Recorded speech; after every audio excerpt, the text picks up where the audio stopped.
नमस्कार दर्शकों, स्वागत है आप सभी का महिला जगत कार्यक्रम के हमारे आज के इस खास श्रृंखला में। दर्शकों, इतिहास साक्षी है इस बात का कि जब भी भारत में क्रांतिकारी परिवर्तन हुए हैं, भारत की आधी आबादी यानी कि हम महिलाओं ने अपनी 100% सहभागिता अवश्य दर्ज करवाई है। अब चाहे बात हो स्वतंत्रता संग्राम की या हवाई उड़ान करने की, बात हो स्वास्थ्य विभाग की, पुलिस विभाग की, राजनीति, मनोरंजन या विज्ञान क्षेत्र की, हर क्षेत्र में आज की महिलाओं ने पुरुषों के साथ कदम से कदम मिलाकर यह सफर तय किया है और अपने हुनर और अपनी क्षमता का प्रदर्शन किया है। कहने का मतलब है चारों ओर अपनी प्रतिभा का लोहा मनवाया है। अर्धनारीश्वर के उस स्वरूप में आधा अंग हमें माना जाता है और शिव शक्ति की कल्पना में शक्ति की उपाधि हमें ही प्राप्त है। फिर इतनी शक्तिशाली होने के बावजूद क्यों आज भी समाज के कुछ एक वर्ग में हम महिलाओं को वो स्वतंत्रता, वो स्वीकृति प्राप्त नहीं है जिससे कि हम स्वेच्छा से अपना कोई भी निर्णय ले सकें, जबकि सरकार ने हमारे संरक्षण और संवर्धन के लिए नाना प्रकार की योजनाएं भी संचालित की हैं। हमें एक खुला मंच प्रदान किया है कि हम भी अपनी शक्ति का प्रदर्शन कर सकती हैं। तो समाज में व्याप्त इन कुरीतियों को किस प्रकार से समाप्त किया जाए, इसी विषय पे आज हम हमारे कार्यक्रम में चर्चा करने वाले हैं। और इस विषय पे हमसे चर्चा करने के लिए, अपने विचारों को आपसे और हमसे साझा करने के लिए आमंत्रित दो नारी शक्तियों से आइए आपका तारुफ करवाएं। सबसे पहले मेरे साथ हैं डॉक्टर बीना सिंह जी। आप शहीद गुंडादूर कृषि महाविद्यालय एवं अनुसंधान केंद्र कुमरावण जगदलपुर में उद्यानिकी वैज्ञानिक के पद पर पदस्थ हैं। दर्शकों, बीना जी के बारे में मैं आपसे एक बात जरूर साझा करना चाहूंगी कि आप एक ज्वलंत उदाहरण है इस समाज के लिए कि यदि एक महिला चाहे तो वो भी विज्ञान के गूढ़ रहस्यों में खोकर खेतों से हरा सोना उगा सकती हैं। वहीं दूसरी ओर मेरे साथ हैं जिला सहकारी केंद्रीय बैंक जगदलपुर में शाखा प्रबंधक के पद पर पदस्थ रानू शुक्ला जी। कहते हैं ना दर्शकों कि वित्तीय प्रबंधन में हम महिलाओं का कोई जवाब नहीं। अब ये वित्तीय प्रबंधन चाहे एक परिवार का हो या नगरीय निकाय का, हमारा कोई मुकाबला नहीं। और इस बात के उदाहरण है रानू शुक्ला जी। तो चलिए मिलकर हमारे आज के दोनों अतिथियों का स्वागत करते हैं। आप दोनों अतिथियों का कार्यक्रम में बहुत बहुत स्वागत है। कार्यक्रम का आरंभ करते हैं और मेरा पहला प्रश्न बीना जी आपसे है। हम सफर की शुरुआत से ही बात करते हैं। मैं मानती हूँ कि स्वतंत्रता संग्राम ही एक ऐसा समय था जब भारतीय महिलाओं ने अपनी शक्ति का प्रदर्शन किया। तो आपसे जानना चाहेंगे कि संग्राम में भाग लेने वाली महिलाओं ने किस प्रकार से संग्राम में अपनी उपस्थिति दर्ज करवाई थी। देखिए, मेरा मानना ये है कि अगर स्वतंत्रता संग्राम में जो महिलाओं ने, जो नारियों ने प्रदर्शन किए, आंदोलन किए, हर चीज़ में पुरुषों से कंधा मिलाकर वो आगे बढ़ती रही, लेकिन हम फिर भी उनको याद नहीं करते हैं। इतिहास हमारा तब तक अधूरा माना जाता है जब तक हम महिलाओं की सहभागिता की बात ना करें। अगर हम देखें तो भारत में ऐसी भी वीरांगना हुई जैसे रानी लक्ष्मीबाई, जिन्होंने अपने प्राण की आहुति दे दी और इस मिथ्या को तोड़ दिया कि महिलाएं केवल घरेलू कामों के लिए बनी हैं। और इसी तारतम्य में अगर मैं कहूँ तो ऐसी हजारों महिलाएं हैं जिन्होंने स्वतंत्रता संग्राम में राष्ट्र के हित के लिए काफ़ी काम किया। सरोजनी नायडू जी, इंदिरा गांधी, मैडम कामा और ऐसे कई हैं जिनको हम अब भूल चुके हैं, जिनको इतिहास भी इतना याद नहीं करता है। तो मैं आपके माध्यम से भी ये कहना चाहती हूँ कि अभी जितनी भी शिक्षा नीतियों में जो बदलाव हो रहे हैं, उनमें इन चीज़ों के बारे में, जो भारतीय महिलाएं हैं उनकी सहभागिता के बारे में हमें बात करना चाहिए, ताकि लोगों को ये पता चले कि पुरानी कुरीतियों को, परंपराओं को तोड़कर किस तरह महिलाओं ने अपनी सहभागिता संग्राम में और अब तक वो देती आ रही हैं।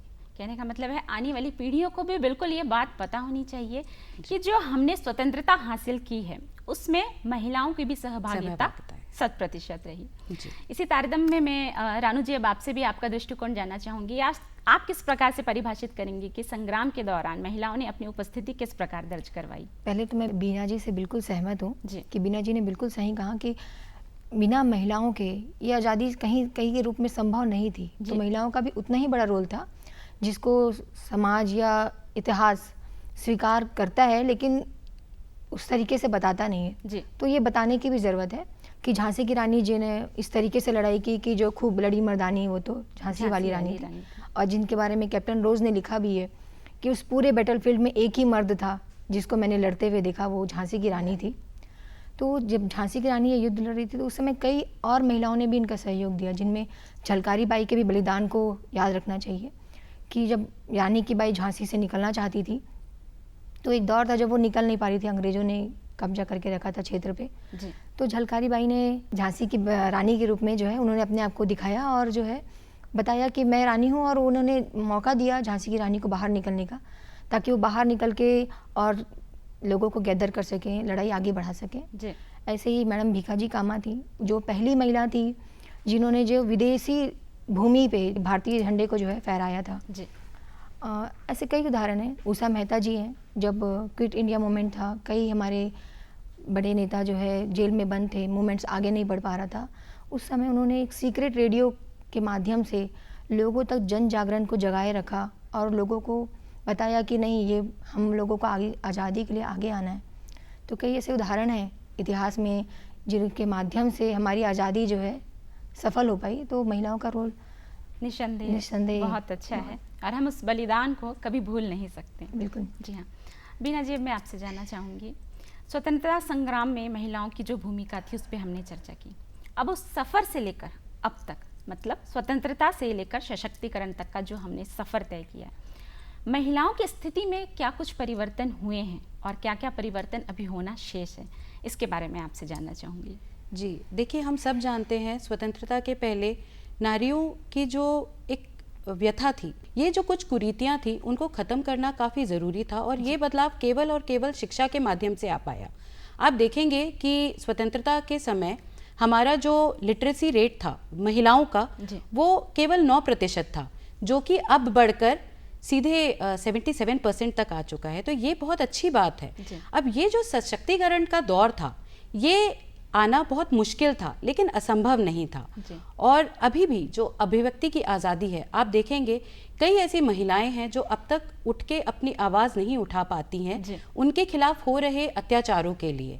लेकिन वहीं अगर मैं पॉजिटिव्स की बात करूं तो हम सब जानते हैं हमारी प्रेसिडेंट आज जो हमारी प्रथम महिला हैं द्रौपदी मुर्मू जी, तो इसी प्रकार ऐसी कई महिलाएं हैं जिन्होंने हर एक क्षेत्र में अपना लोहा मनवा दिया है। आप चाहे एग्रीकल्चर जैसे आपने कहा उसकी बात करें, आप चाहे डिफेंस की बात करें, एजुकेशन सेक्टर की बात करें, हर सेक्टर में आजकल महिलाएं आगे हैं और पुरुषों से कंधे से कंधा मिलाकर ही नहीं, मैं कहना चाहूँगी शायद उनसे भी बेहतर प्रदर्शन कर रहे हैं। जी बिल्कुल, आपके इस बात से तो मैं सहमत हूँ। आज हर क्षेत्र में हम देख रहे हैं कि महिला बिल्कुल निसंदेह आगे बढ़ती ही चली जा रही है। रानू जी, मैं आपसे जानना चाहूँगी, चूँकि जब आप कार्य क्षेत्र में होती हैं, अधिकांशतः आपसे ग्रामीण क्षेत्र की महिलाएं रूबरू होती हैं, स्वयं सहायता समूह से संबंधित लोन के प्रकरण में हो, कृषि लोन के प्रकरण में, तो बस्तर की इन भोली भाली महिलाओं को जब आप देखती हैं तो क्या महसूस करती हैं? ये तो बिल्कुल मेरे दिल के करीब का प्रश्न हो गया मैम जी, क्योंकि बस्तर जो है ना ऐसा क्षेत्र है, लोग बहुत सोचते हैं बहुत पिछड़ा हुआ क्षेत्र है जी, लेकिन इन सोच के विपरीत बस्तर अपने आप में बहुत ही आगे निकल चुका है, क्योंकि बस्तर ही एक ऐसा क्षेत्र है जहाँ महिलाओं को जो है सबसे बढ़ के मौका मिलता है। वो परिवार की मुखिया के तौर पे काम करती हैं, इवन आर्थिक निर्णय लेने में भी उनका बहुत बड़ा रोल रहता है। बहुत बड़ा बाजार जो है महिलाओं के माध्यम से ही चलता है। और जब मैं, क्योंकि मैं सहकारिता विभाग से संबंध रखती हूँ, तो मैं कई महिलाओं से लगातार संपर्क में रहती हूँ, क्योंकि स्व सहायता समूहों को हम ऋण देते हैं। और मैंने करीब से देखा है मैम कि ये जो महिलाएँ हैं ये बहुत ही मतलब अलग ही दृष्टिकोण से अपने आप को लेती हैं। वो समाज का, घर का भी काम करना चाहती हैं, बाजार में भी उतनी एक्टिव रहना चाहती हैं और इस तरीके से व्यवसाय भी करती हैं जी। तो यहाँ बस्तर के जो क्षेत्र की महिलाएं हैं, निसंदेह वो कई गुना आगे हैं हर क्षेत्र की महिलाओं से जी। मतलब हम ये कह सकते हैं कि अब बस्तर पिछड़े क्षेत्र के अंतर्गत नहीं आता। महिलाएं बिल्कुल आगे बढ़ रही हैं, अपना एक अलग पहचान बना रही हैं। बीना जी, अब मैं आपसे जानना चाहूँगी कि एक विचारधारा है, पितृसत्तात्मक समाज है हमारा, इस विचारधारा को काटते हुए भी महिलाएं आज आगे बढ़ रही हैं और राष्ट्र के निर्माण में राष्ट्र की रीढ़ की तरह कार्य कर रही हैं। तो राष्ट्र निर्माण में हम महिलाएं किस प्रकार से अपनी भागीदारी दे सकती हैं? देखिए, जैसे आपने कहा बिल्कुल सही है और मैं ये कहना चाहूँगी, क्योंकि मैं एग्रीकल्चर बेस्ड हूँ, तो जैसे जड़ें होती हैं पौधे की तो वही बेस होती हैं। अगर जड़ें काम नहीं करेंगी तो पौधा खड़ा नहीं हो सकता। बिल्कुल सेम वही है महिलाओं के साथ। राष्ट्र निर्माण में महिलाओं का सबसे अहम रोल होता है जी। आप चाहे शिक्षा की बात कीजिए, आप चाहे दूसरे सेक्टर्स में देख लीजिए, हर जगह जब तक महिलाएं एक्टिव नहीं होंगी तब तक कार्य पॉसिबल नहीं होगा। घर से लेकर ऑफिस तक आपको कहीं ना कहीं आपके हर काम के लिए आपको एक महिला की ज़रूरत जरूर पड़ेगी, चाहे वो बेटी हो, चाहे बहू हो, चाहे आपके वाइफ हो, हर जगह आपको महिला का रोल नज़र आएगा।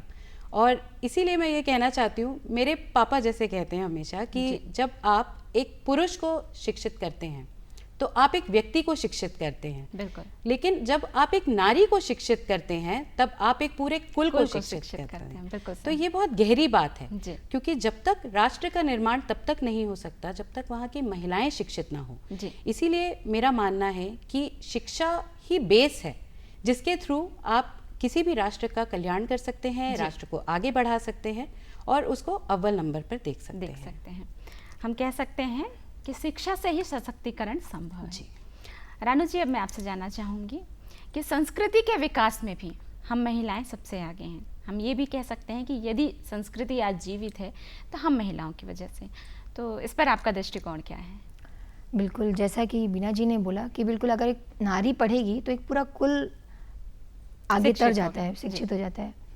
तो इसमें यही मैं बोलना चाहूँगी कि जब इसकी शुरुआत जो है ना, भगवान ने, ईश्वर ने भी जो है नारी को जो सृजनकर्ता का अधिकार दिया हुआ है। ये अधिकार किसी के पास नहीं है, और ये सृजनकर्ता होने के नाते उसी के पास ये अधिकार है कि वो गर्भ से ही वो संस्कार, वो निर्माण कर सकती है जो कोई और नहीं कर सकता। जिसमें हम जानते हैं प्राचीन नामों में जो है एक माँ का नाम, माँ मदलसा का नाम बहुत ही फेमस नाम है जी। वो जब अपने बच्चों को लोरी के माध्यम से सिखाती थी कि शुद्धो असी, बुद्धो असी, निरंजनो असी, संसार परिवर्तो जो असी, बोलती है कि तुम शुद्ध हो, तुम बुद्ध हो, तुम निरंजन हो, तुम संसार की माया से दूर हो। जी। उसने इस लोरी के माध्यम से अपने बच्चों को शिक्षा दी और उनके 3 बच्चे हुए, तीनों ही जो है इन संसारी मायाओं से दूर रहे और अध्यात्म की ओर आगे गए। तो माँ का जो रोल है, इस तरीके से मैं बोलना चाहूँगी कि वो ही एकमात्र माध्यम है कि वो संस्कार, संस्कृति को जो है औरत ही जो है जीवित रख सकती है। जी। ये दौर जो है नारी को नहीं, नारीत्व को देखने का समय है। जी। तो इस दौर में अगर महिलाएं जो हैं, अगर वो संस्कारों को लेके आगे चलती हैं तो वो सिर्फ अपने तक नहीं रखती, वो अपने कुल को, अपने समाज को, अपने बच्चे तक लाती हैं। वही बच्चा जो समाज में जाएगा, कल समाज का निर्माण करेगा, देश का निर्माण करेगा। तो ये संस्कृति देने का काम तो महिला ही करती है और देश को आगे लेके आती है। जी। राष्ट्र को यदि आगे बढ़ाना है तो नारी शक्ति ही अपने बच्चों में वो संस्कार की बीज बो सकती है जिससे राष्ट्र निर्माण संभव होगा। अबीना जी, आपके हर जवाब में एक बात उभर कर आ रहा है कि नारी शिक्षा से ही सशक्तिकरण संभव है। तो मैं आपसे जानना चाहूँगी, नारी शिक्षा क्यों इतना ज़रूरी है? देखिए, बिना शिक्षा के कुछ संभव नहीं है। ये जो परंपराएं चली आ रही थी, अगर उसमें बदलाव आए हैं तो वो केवल और केवल शिक्षा की वजह से। जब तक इंसान शिक्षित नहीं होगा, वो सही और गलत के बीच में वो डिफरेंस नहीं कर सकता, वो ये नहीं पता लगा पाएगा क्या सही है क्या गलत है उसके लिए। इसीलिए मेरा मानना है शिक्षा सबसे ज़रूरी है। बिना शिक्षा के, बिना एजुकेशन के आप अगर सोचो कि हाँ हमारा कंट्री बहुत प्रॉस्पेरस होगा, बहुत आगे बढ़ेगा, तो वो पॉसिबल नहीं है। इसीलिए शिक्षा एक बेस है और बिना उस बेस के आप इंडिपेंडेंट हो जाओ या फिर आप बोलो कि आप बहुत तरक्की कर लो, वो पॉसिबल नहीं है। जी हाँ, बिल्कुल सही कहा। मतलब हम कह सकते हैं कि शिक्षा ही सशक्तिकरण की पूरक है। जी, वो उसे पूर्ण बनाती है। मैं इस पे 2 लाइन में भी बोलना चाहूँगी। जैसा बीना जी ने बिल्कुल सही कहा, शिक्षा ही एकमात्र माध्यम है जिससे हम अपने स्थितियों को परिवर्तित कर सकते हैं। क्योंकि मेरे गुरु अक्सर कहते हैं कि हम कहाँ जन्म लिए इस पे हमारा अधिकार नहीं था, लेकिन कहाँ हम किस दौर पे किस तरीके से मरेंगे इस पे हमारा अधिकार है। वो अधिकार हमको शिक्षा देता है। अगर हम शिक्षित होंगे, क्योंकि मैं बहुत ही एक मध्यम परिवार से हूँ, लेकिन मेरी स्थिति को बदलने का दौर जो है मेरी शिक्षा नहीं दिया। अगर मैं शिक्षित नहीं होती, पढ़ती नहीं, तो शायद ये नौकरी नहीं मिलती और मैं इस लायक नहीं होती कि आज आपके साथ ये चर्चा कर पाती। तो कहीं ना कहीं बिल्कुल शिक्षा ही सशक्तिकरण का एकमात्र माध्यम है। और मैं यहाँ एक बात मैं भी अपनी तरफ से कहना चाहूँगी कि शिक्षा जब हम बेटी को देते हैं, निसंदेह जैसे आपने कहा कि वो दोनों कुल को उतारती है, तो आर्थिक स्थिति की भी जब हम बात करते हैं तो जब एक बेटी सशक्त हो जाती है तो वो मायका और ससुराल दोनों को ही सशक्त करती है। इसलिए बेटियों की शिक्षा पे हमें विशेष ध्यान देना चाहिए। वीना जी, अब मैं आपसे जानना चाहूँगी, शिक्षा से सशक्तिकरण हम समझ रहे हैं इस बात को, लेकिन नारी विकास में कई अवरोध भी हैं, कई सारे कारण हैं, बाल विवाह है, मानसिक तनाव है, घरेलू हिंसा है। तो ये जो अवरोध हैं ये क्यों उत्पन्न होते हैं, इसका कारण क्या है? देखिए, सबसे पहला अवरोध तो माँ के गर्भ में ही शुरू हो जाता है जी। जब कुछ लोगों की जो मेंटालिटी रहती है वो ये रहती है कि उन्हें एक बेटी नहीं चाहिए, जी। भ्रूण हत्या से इसकी शुरुआत होती है। जी। जबकि वो ये भूल जाते हैं कि नारी ही जननी है। जब तक नारी नहीं होगी तब तक ना ही राष्ट्र का निर्माण हो सकता है, ना ही एक आदमी पैदा हो सकता है। जी। लेकिन फिर भी कहीं ना कहीं हमारी जो परंपराएं हैं उनके हिसाब से कोई भी हो वो एक बेटे की आशा रखता है, जबकि ये बिल्कुल गलत है। बेटी ही है जो दो कुलों को, दो पीढ़ियों को आगे बढ़ा रही है, तो उनके लिए इतने अवरोध क्यों? इसके अलावा जो बेसिक अवरोध जो सबसे ज़्यादा आते हैं, जो हर्डल्स आते हैं, वो ये है कि बेटियों को पढ़ाई नहीं करने दी जाती है। कई बार ऐसा होता है कि उनकी एजुकेशन बीच में ही रोक दी जाती है।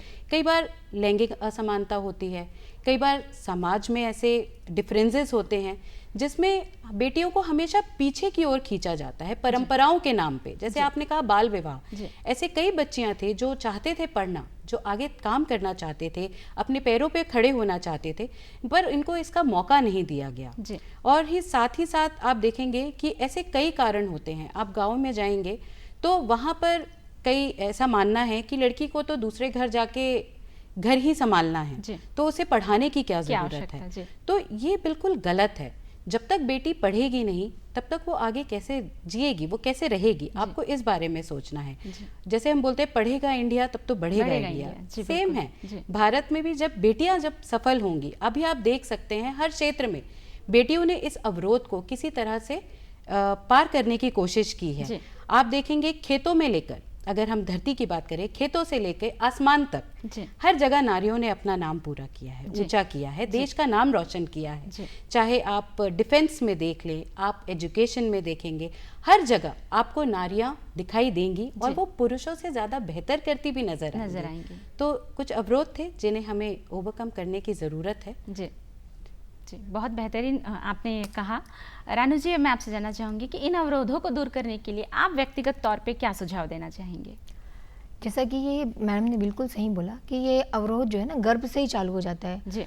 तो ये शुरुआत जो है जब गर्भ से होता है, बच्ची घर पे होती है, एक बेटा होता है, बेटी होती है। हम सोचते हैं जब बेटी पढ़ने जाती है और बेटा पढ़ने जाता है, रात के 8 बज रहे हैं, 9 बज रहे हैं, तो बेटा आता है तो हम मान के चलते कि नहीं बेटा तो पढ़ के आ रहा है। और वही जब बेटी अंदर आती है तो बोलते तुम रात के 8 बज गए, तुम इतनी लेट क्यों आई?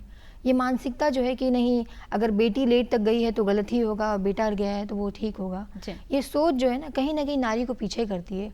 और ये सोच यहीं नहीं रुकती है। जब वो बेटी शादी होकर दूसरे घर जाती है, जब उनका परिवार आगे बढ़ता है, उनके बच्चे होते हैं, यही सोच, ये मानसिकता जो उसने अपने बचपन में ली है, चलती जाती है, ये वो मानसिकता वो भी अपने बच्चों पे सेम लेके आएगी कि ये नहीं बेटी है तो रात में नहीं जाना है, माहौल ठीक नहीं है, तुम घर पे रहो, बाहर अच्छा नहीं है तुम्हारे लिए, बेटा जा सकता है, रात है तो बेटा सुरक्षित है, बेटी सुरक्षित नहीं। ये सुरक्षा का भाव, ये जो है, ये सोचना कि अगर बेटी लेट तक है तो कुछ गलत ही होगा, बेटा लेट तक है तो सुरक्षित, कुछ गलत नहीं करेगा, बेटा सही है, बेटी गलत है, ये भाव जो है ना कहीं हम महिलाओं को पीछे लाता है। तो सबसे पहले अपने घर से, अपने परिवार से ही ये शुरुआत होनी चाहिए। अगर ये हमारे घर और परिवार से ये शुरुआत हुई तो फिर ये विकास जो है ना आगे दिखेगा, क्योंकि शुरुआत तो अपने घर से ही होगी, तभी तो ये विकास दिखेगा। ये महिलाओं तो कहीं ना कहीं हमें घर के माहौल को ही सबसे पहले सुधारना होगा, बेटियों के लिए सुरक्षित करना होगा। वीना जी, अब मैं आपसे जानना चाहूँगी, जहाँ सफलता है वहाँ कई चुनौतियाँ भी हैं। कई महिलाएं इस डर से ही पीछे अपने आप को खींच लेती हैं कि यदि वो कार्य क्षेत्र में जाएंगी तो वो फिर परिवार को समय नहीं दे पाएंगी। ऐसे में एक बहुत अच्छा उदाहरण आप दोनों यहाँ बैठे हैं कि आप घर भी संभालते हैं और अपना कार्यस्थल भी देखते हैं। तो कई चुनौतियाँ भी आती होंगी, तो उनका आप किस प्रकार से निपटारा करते हैं? देखिए, अगर आप में कुछ करने की चाह है तो आपके पास उसको पूरा करने के 1000 रास्ते निकलेंगे, किंतु अगर आप बहाने बनाना चाहते हैं तो आपके सामने सिर्फ चुनौतियां ही चुनौतियां होंगी। तो मेरा मानना ये है कि घर और ऑफिस दोनों संभालना, बैलेंस करना शुरुआत में थोड़ा मुश्किल ज़रूर लगता है। जब आपके बच्चे होते हैं, आप उनको भी ध्यान देना है, तब थोड़ा मुश्किल होता है। लेकिन जब आप पूरे डिटर्मिनेशन से उस ओर बढ़ते हैं कि आपको ये कार्य करना ही करना है, तो आप ज़रूर उस लक्ष्य की तरफ आगे बढ़ जाते हैं। आपसे भी मैं यही जानना चाहूँगी कि आप अपनी चुनौतियों से किस प्रकार से डील करते हैं? जैसा बीना जी ने बिल्कुल कहा, जब तक हम सिंगल होते हैं तब तक तो चीज़ें बहुत आसान होती है करना जी, कि हाँ हम तो मतलब वर्किंग है, कर सकते हैं घर फैमिली। लेकिन जब हमारे बच्चे होते हैं तब चीज़ें टफ होने लगती है। लेकिन मैं जैसा आपने बोला ना, वित्तीय प्रबंधन में महिलाओं का कोई रोल नहीं है, वैसे ही प्रबंधन में भी महिलाओं का कोई रोल नहीं है। मैनेजमेंट जितना अच्छा एक औरत कर सकती है, शायद ही उतना अच्छा प्रबंधन किसी और से किया जा सकता है। तो ये प्रबंधन का ही रोल है। महिला हर रोल पे प्ले करने के लिए प्रॉपर मैनेजमेंट करती है। हर फील्ड के लिए वो सुबह जल्दी उठेंगी, अपने परिवार के लिए समय देंगी, अपने बच्चों को समय देंगी, घर को समय देंगी, काम को। तो कहीं ना कहीं ये हमारा, यदि हम समय प्रबंधन कर लें तो निसंदेह हम दोनों ही दायित्वों का निर्वहन कर सकते हैं। चलिए, अब कार्यक्रम समाप्ति की ओर है। चर्चा तो बहुत करने की इच्छा है आपसे इस विषय पर क्या करें, समय के बंधन में सब बंधे हुए हैं। चलते चलते आप हमारे दर्शकों से कुछ अपने अनुभव साझा करना चाहें तो कह सकते हैं। बीना जी, आप। महिलाओं को मैं सिर्फ एक ही लाइन कहना चाहूँगी, don't follow the crowd, let the crowd follow you. मतलब ज़रूरी नहीं है कि आपको ही भीड़ के पीछे पीछे जाना है। आप खुद में इतनी काबिलियत रखती हैं कि आप आगे बढ़कर ज़माने को अपने पीछे बुला सकती हैं। तो इस बात का हमें ध्यान रखना चाहिए। बहुत खूब, बहुत खूब। अब रानू जी, आप। मैं दर्शकों को ये संदेश देना चाहूँगी कि सिक्के के दो पहलू होते हैं। पहला पहलू अगर पुरुष है तो दूसरी पहलू महिला है। दुनिया की आधी आबादी महिलाओं की है। अगर वो आधी आबादी आगे नहीं आएगी, विकास नहीं करेगी, तो ये देश या दुनिया विकास नहीं करेगा। इसलिए ये समय, ये दौर है महिलाओं को आगे लाने का, उनके विकास में भागीदारिता देने का। तो मैं चाहूँगी कि हमारे दर्शक जो है महिलाओं को वही मौका दें जो पुरुषों को मिलता है, वही बराबरी दें जो पुरुषों को मिलती है। धन्यवाद। बहुत बढ़िया। निसंदेह आज की चर्चा से हमारे दर्शकों को बहुत लाभ मिलेगा। मन में जितनी भी भ्रम भ्रांतियाँ रही होंगी वो दूर हो जाएंगी कि हमें बेटियों को उनकी पसंद की शिक्षा में उन्हें आगे बढ़ने का अवसर देना चाहिए। तो आप दोनों अतिथियों का एक बार पुनः हृदय से आभार कि आपने अपना कीमती समय हमारे दर्शकों के लिए निकाला, इस विषय पे हमसे चर्चा की, और हमारे स्टूडियो आने के लिए आपका बहुत बहुत धन्यवाद। धन्यवाद।